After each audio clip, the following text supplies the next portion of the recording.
What's up, everybody? My name is Jose Trujillo. Let me put this camera to work. I'm the world's greatest living artist, and so let's do this. If you guys have any questions, put them in the comments below, please. That way I know, like, what's your jam, what you're up to. So here we go. Let's do this. Base with flowers. Because we can, right? Everything we do is because we can. We're blessed that we're able to do it. It's important to recognize that. Okay? It's important to recognize how blessed we really are. Oh, light. Oh, shadow. If you can't even recognize that part, don't worry, work on it.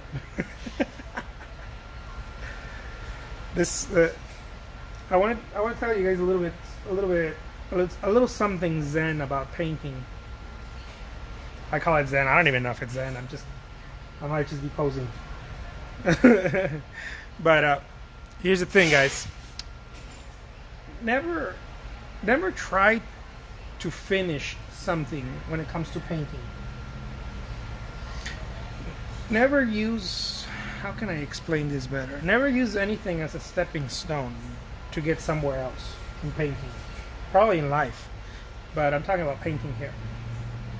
I'm going to explain why. I'm going to give an example first. For example, if you see that a background is blue, you're like, oh, I got to paint that blue. I'm going to fill in that color blue. You are doing yourself and the painting a disservice. Never look at anything as you're filling something in, like a paint my numbers or something like that. Like oh, there's blue right there. I'm gonna fill that blue, and I'm gonna fill that blue. Unless it's your style, that's cool. But if it's not,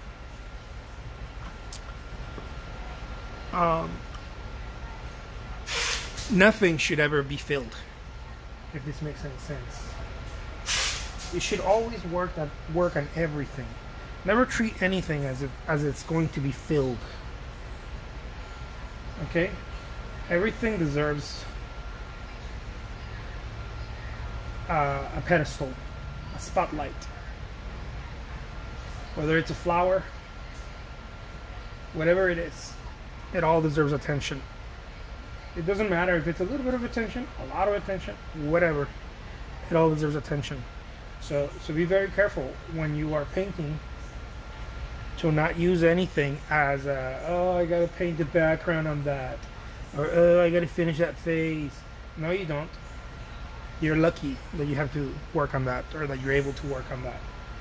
You don't have to finish anything. You know, some of the stuff that I used to say all the time is like, oh man, I gotta work on that commission. That's bad juju. That's bad juju. I am blessed to work on that commission.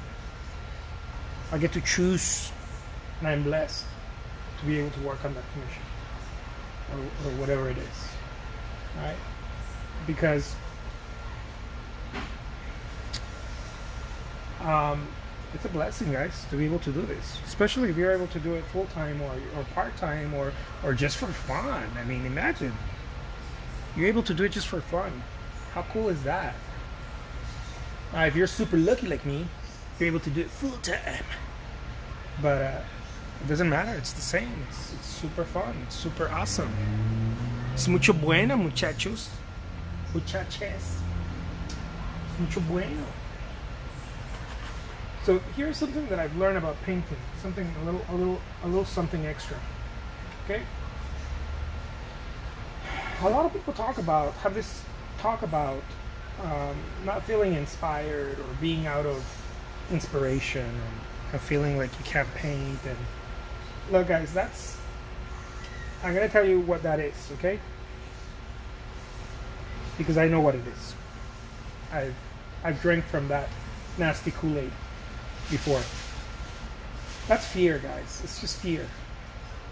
It's the thing that's stopping you from your greatness as an artist. It's fear. And there's no such thing as artist block. There's just fear. And the fear will make you think many things amongst, I'm not good enough, I forgot what I need to do, I can't remember, I had a really great brushstroke and then I don't have it. That's a very common one amongst professionals. I was doing something really great the other time, but I'm not anymore. That kind of stuff. Look, guys, I'm gonna tell you that's just fear. What you need to do in a situation like that, okay? What you need to do in a situation like that is just begin painting, and begin painting whatever. It don't matter what it is, but don't stop. Please don't stop. It don't matter what it is, whether it's the edge of a table, whatever. It doesn't matter. Don't judge what you're gonna paint. Don't think about what you're gonna paint. If you do, you'll get back to thinking. And thinking is what got you in trouble in the first place. Or overthinking, right? Overthinking is always what gets you in trouble. And so this is something that I tell artists, look, it's really simple. Just begin painting. But paint as a child, as if you're just playing around. In no time, in a matter of probably minutes or hours, at most hours, at most, you'll start getting blessed with what people call inspiration. It's not really inspiration, it's just that you're not thinking. So you're able to see and perceive well. You're not thinking. See, when people say they don't have inspiration, it's not that. It's that they're overthinking everything. So they come up with these words. Oh, I don't have inspiration. You always have inspiration. Inspiration is there for the taking all the time. What's going on is that you are overthinking. So you're not able to see it. It's like you're closing your own eyes to the beauty of the world. And so you come up with weird stuff like, I don't have any inspiration. But it's not that you don't have inspiration. It's that, I've done quite a bit of paintings today, quite a few of them. It's not that you don't have inspiration, it's that you're thinking too much. All the problems in the world, some people say that all the problems in the world can be solved with a pen, writing a letter or a signature or whatever. I doubt that. I believe that all the problems in the world are solved when you stop thinking so much. That's really what all the problems in the world are solved. It's the overthinking, guys. And when you don't know what to do, I'll tell you something. Do anything. Do anything. It doesn't matter what. If you don't know what to paint, who cares? Get yourself and look at any place. Get yourself the corner and paint the paint that you have on your easel, on your palette. Paint some brushes. It doesn't matter what it is, because what you have is that you've lost. If that's what's happened to you, you've lost the sense of awe, and so you're thinking too much, and it doesn't allow you to see how good you are. It doesn't allow to see like all the beautiful, mysterious stuff that you can come up with, that only you can.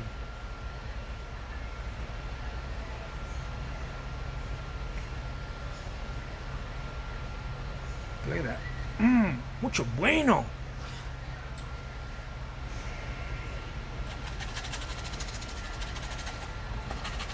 And painting, if it's orchestrated, it's one of the reasons why artists go into artist block. I don't think that you should orchestrate painting.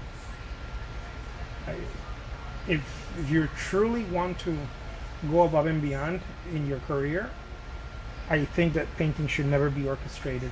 There should be a little guideline. Yeah, sure, why not? I'm gonna paint some flowers, or a vase with flowers, or two people, or a group of people or musicians, whatever. It should be a little guideline, but it should never be orchestrated. Meaning you shouldn't be like thinking about the exact colors and the shape and the brush strokes and the, because that'll get you bananas. This is why Degas said only when you don't know what you're doing is that you're truly painting. He knew that. You know, that cat knew that. He knew that. I discovered that on my own. I didn't read a book where he said that. I discovered that on my own through trial and error. I was like, oh man, if I'm not thinking, if I'm just doing, I stop thinking. Because when you're just doing, you stop thinking. If I'm just doing, like Bruce Lee said, right, just do, then I stop thinking. And if I stop thinking, you get, without meaning to, it's a gift, right? It comes to you as a gift. It's like the gods bring you a gift for not thinking. They reward you every time you stop the bullshit, right? You get rewarded. And so when I'm not thinking is when I get all the great ideas. All the ideas come to me. The right color, the right movement, the right gesture, the whole thing. For me, right? For what works for me. I'm not saying that all of a sudden I'm going to start painting like someone else, or no, what works for me. What's mine, right? Look at that. Mucho bueno. His background usually filled in last. I usually do last. I usually focus on the for the most part. I focus on the subject first. What pops, right? What pops to me, it's usually the subject. But yeah, probably 90% of the time I do background last. But I try not to fill in. And this is how I started in this video. I started saying, try not to fill in. Meaning don't say, oh, there's a background, now I have to paint it with this color. No, like go back to it. Try not to fill in. Like play with it. Don't let it be a background. Look, play with it. Go back to it. Don't allow it to just occupy space without being holy. There needs to be a sense of holiness to it. Don't allow it to just be. This is why Caravaggio said it's the same painting a landscape. It's just as difficult painting a landscape and painting a face. I think those were the words. Meaning, nothing gets taken for granted, right? Oh, it's a sky, that should be easy to paint. No, there shouldn't be an easy. If there's an easy, you're not painting. There shouldn't be an easy. There should be an ease, right? But it shouldn't be like, oh yeah, I'm just gonna fill in that color. Because if you do that, then you're not honoring it. Every brush stroke needs to have a level of. It needs to be holy. Every brush stroke needs to be unique and complete. And even if it's a background, it should be respected, right? And treated as if it's a flower as well.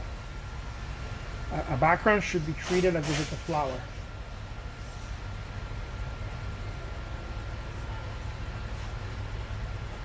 Everything should be treated with the same respect. Because otherwise you start losing yourself as an artist. Nothing should be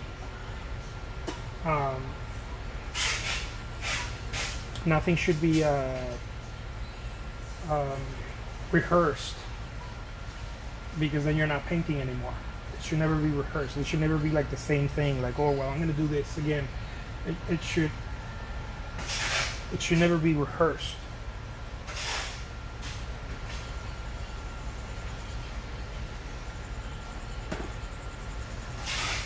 It should have its own moment.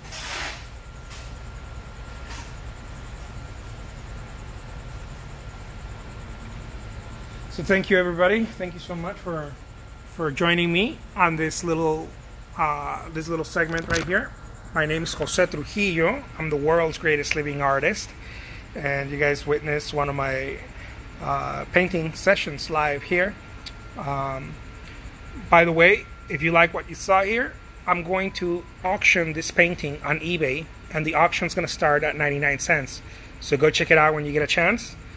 This and other awesome paintings are going to be there. Yeah, the link is in my profile. Go check it out.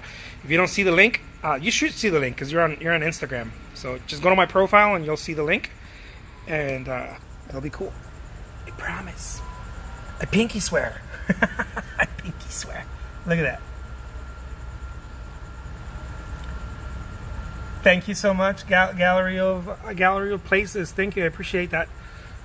See, so this is what I meant. The flower is a flower, but also the table. The table should be a flower, and the background should be a flower. Right? Everything should be a flower. Everything's holy. You can't. This is why some traditions, like I think it was, I don't know which Bible, but one of the traditions is take off your sandals. You're in Holy Land, right? Everything should be holy, right? This is the meaning of it. The esoteric is that everything is everything needs to be revered, right? And so thus you're actually painting. You're not putting paint on a canvas. You're creating art if everything's revered. All right, I'll leave you guys with that. I'm getting way too esoteric late at night. Peace.